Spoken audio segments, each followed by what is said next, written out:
Welcome back to my mental health and crime channel. My name is Huda London. This is for entertainment purpose only.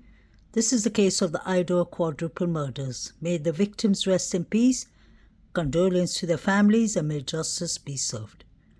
New detail about the Idaho murders could change everything we think we know about the case so far. A neighbor told our Daily Mail reporters that they saw this door right here, the front door to the house, wide open at around 8:30 in the morning on November 13th, that Sunday, hours after 4 people in that house would be murdered and before their bodies would be discovered.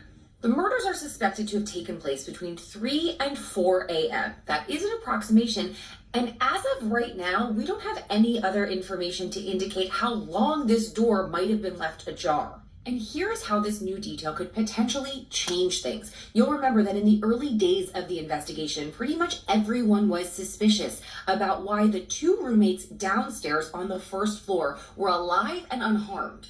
Many people moved on from those suspicions when we learned that allegedly investigators believe the killer entered through this sliding glass door on the 2nd floor or one of the nearby windows also on the 2nd floor. The murders took place on the 2nd floor and the 3rd floor. The 2 surviving roommates lived on the 1st floor. So the theory there is, if the killer entered on the 2nd floor and then went upstairs and then exited through the 2nd floor, they would have had no need to go to that bottom floor. But if this front door right here on the 1st floor was used by the killer, either on their way in or on their way out, we are back at square one with questions as to why these 2 first floor roommates were not harmed. Now, I have my own working theory about how this door might have been seen open at 8:30 in the...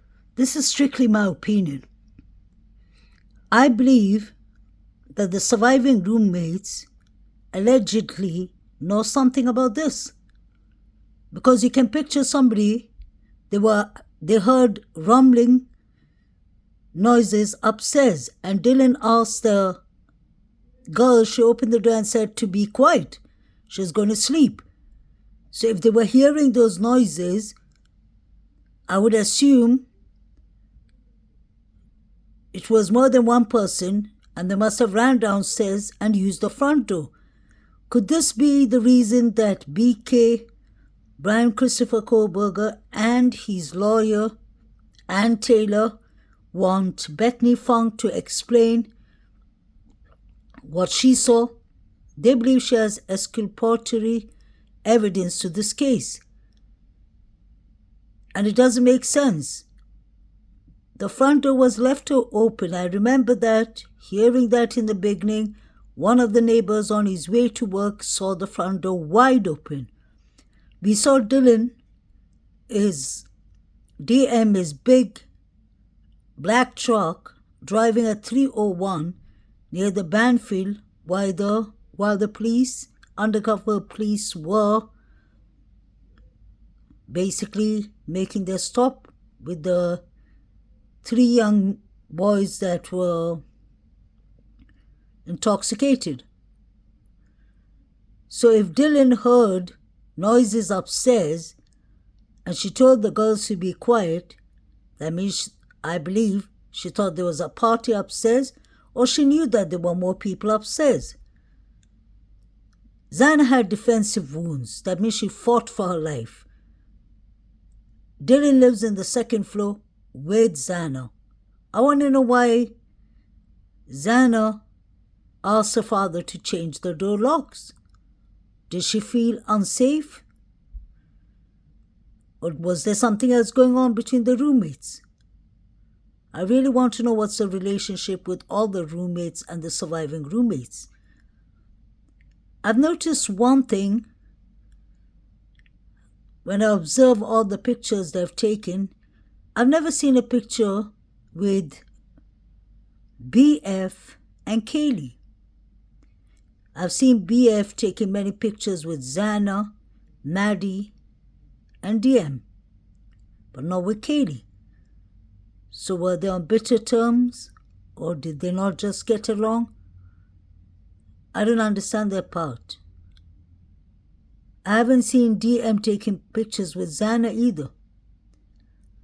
We've seen the last picture that they've all taken together, and that doesn't look very genuine to me. Honestly, this is my opinion only. May these 4 victims rest in peace. But something was going on in this house. Many people had the code of this house, so they could enter. That is what Kaylee's sister said too. So why was the front door open? Was there people maybe hiding in the first floor in the empty room? Because the police was taking the forensic team was taking a lot of pictures of the window opposite BF. Another thing that I've noticed is BF, DM, John Showalter, Maddie's boyfriend, Jake, at least 4 of them, and Quinn Kelly, Dylan's boyfriend, all of them are from Boise, Idaho. They all went to the same high school in Boise. I don't know, maybe it's nothing, but I believe it is something when you have 4 or 5 people who are very close and have gone to the same high school and are from the same state. I find it impossible for the surviving roommates not to have heard anything. And even if they heard something and they locked themselves in the room, why didn't they call 911? Is it because they allegedly know the people who did this? I don't believe BK did this. And if he did this, he didn't do it by himself. We saw the 4 figures running. The 4chan post said that they would do it within 19 minutes. They wouldn't take their mobile devices there. It makes a lot of sense.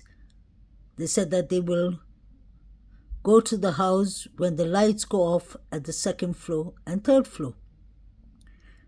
Did something happen to Zan and Ethan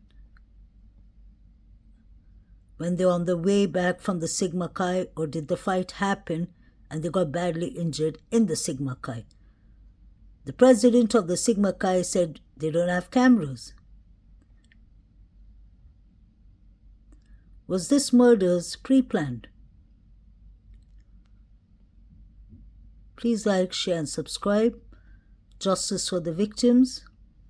Condolence to their families. And may the correct justice be served.